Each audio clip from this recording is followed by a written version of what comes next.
Pressure for reform in Burma has been kept up right to the choosing of the new leader. Only 2 days ago, hundreds staged a demonstration outside the hospital where last week soldiers searching for wounded protesters shot dead doctors and nurses. Tributes marking the spot. It's only 3 weeks since Sin Win was sworn in to replace Ne Win as leader. He lasted just 17 days before the government was forced to bow to the growing protests. The question is, will the new leader, Muang Muang, be any different? Well, compared to the other leadership of the BSPP, he's a very educated man. He's travelled in the West, he's written books, he's also a lawyer. So he's a very interesting choice from a leadership who generally have their roots in the military. Is he going to be acceptable to the people of Burma? I think it's possible to read too much into the fact that he's got this civilian background. Given the scale of the protests over the last month, I think they'll be looking for some very decisive changes. The demands for reform, being led by the student community, are general elections within 6 months, Sin Win to be put on trial, reduction in the cost of living, restoration of basic civil rights, and the release of political prisoners. Today, the European community added its voice to concerns about human rights abuses in Burma, recently highlighted in an Amnesty International report on execution and torture of ethnic minorities. In various minority states, troops assigned to counterinsurgency operations basically seem to kill anybody they suspect has any sort of association or might be giving any kind of assistance to the insurgency. If they don't kill them, they take them into custody, interrogate them, and during interrogation use some of the most horrific forms of torture that I've ever heard of.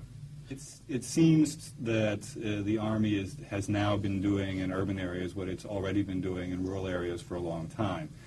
Outside the Burmese embassy in London today, members of the Committee for the Restoration of Democracy in Burma held a protest picket, one of several this week. Their posters reflected reports that as many as 3,000 people may have been killed during last week's demonstrations in Burma.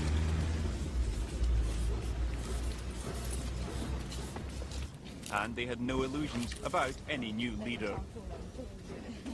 He's a non-entity. He doesn't count. He's just a front man or a stopgap. That's the best I can say about him. 26 years of repressive rule and political isolation has brought economic ruin to Burma, once one of Asia's wealthiest countries. It's estimated now that 40% of the gross national product goes on the black market. Until 4 months ago, this woman was a surgeon in Burma. She says if people were sick and they didn't have money, they died.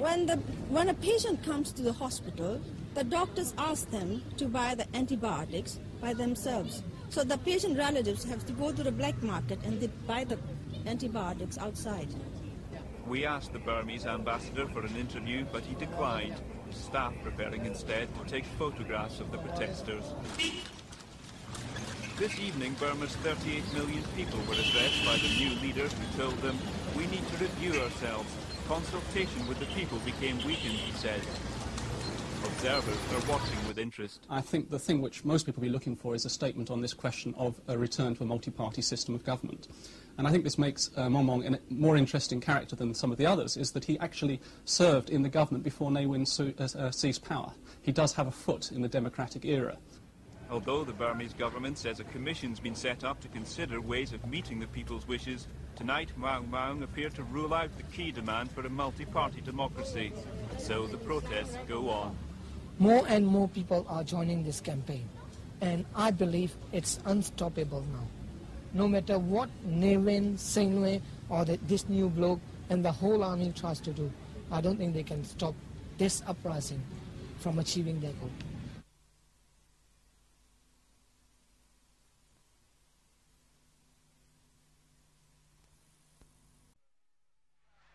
These latest pictures from the Burmese capital Rangoon, taken 24 hours before the coup, show just one of the many anti-government demonstrations calling for democratic elections. The protests have continued for months. They forced Ne Win, who'd ruled Burma since seizing power 26 years ago, to resign on July the 23rd.